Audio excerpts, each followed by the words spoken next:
Welcome to Nugget 248 with Steve and Dana Groman, and I'm actually going to be flying solo for a couple of weeks. While Steve is recovering, we do ask you to continue to pray for us. We'll be going to the Science News April 2022 for this nugget. And I honed in on this article because we are rock climbers and we have climbed quite a bit in Utah. We've climbed thousands of pitches on hundreds of crags, and we have done hundreds in Utah. So this article really grabbed my attention, and it's called Climbers Help Scientists Vibe with Utah's Rocks, as Catherine Bollinger prepared to climb Castleton Tower, a 120-meter tall sandstone formation in the desert near Moab, Utah. The outdoor guide assessed her gear. Ropes, check. Helmet and harnesses, check. Climbing rack, check. That day, in March 2018, Bollinger's checklist also included an unusual piece of equipment, a seismometer. The excursion wasn't solely for pleasure, it was also for science. Okay, as a rock climber, and I have been climbing for a long time, you don't just stand there and go, rope,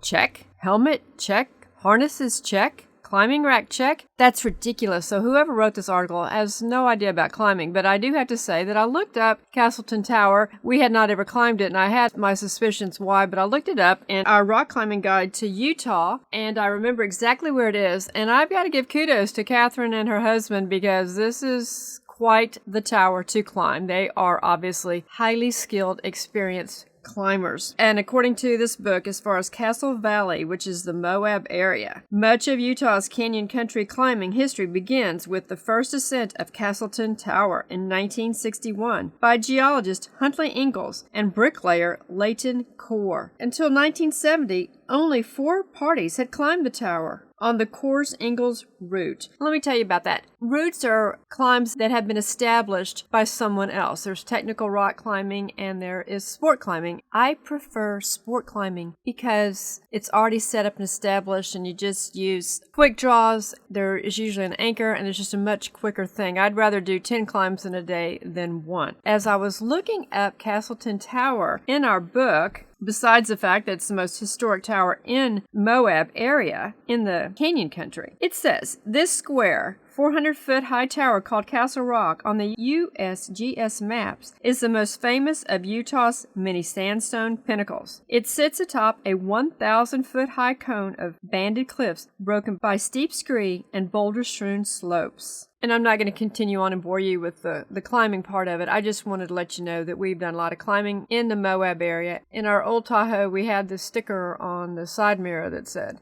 "Got Moab?" And unfortunately, Moab has gotten so popular in recent years that we just drive right through and don't even stop there anymore except for maybe to go to the rock shop. It has just become so commercialized and popular that the thrill is gone as far as going to Moab. But I do appreciate the many years that we did go to Moab and went to Arches National Park and to Canyonlands National Park. They are fabulous places, and if you have never been to the canyon country of Utah, it must be put on your bucket list. But back to this article.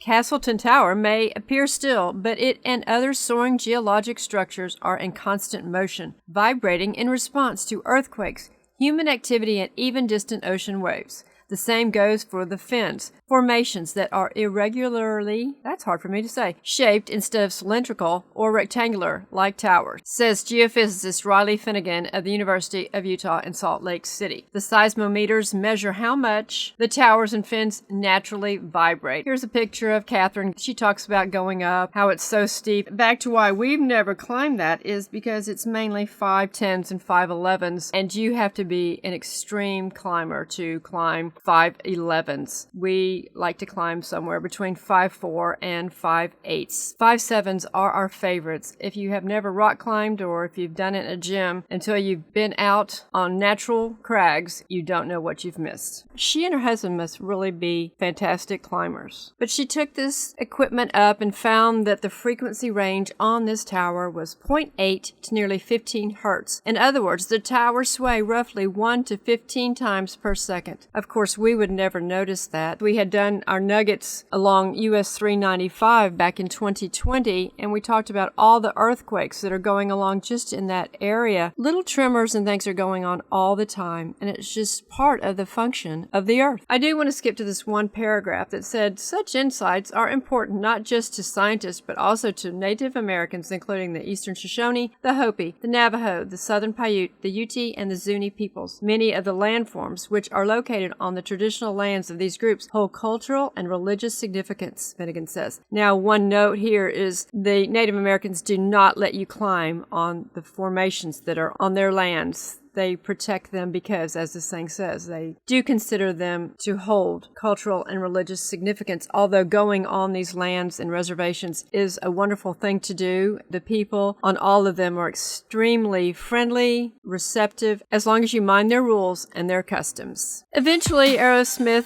envisions robots putting seismometers in place and drones flying by to collect data. But for now, Bollinger will continue scaling these rocks for science. And I look forward to us scaling these rocks for fun once again in Utah. Life elevated. Thank you.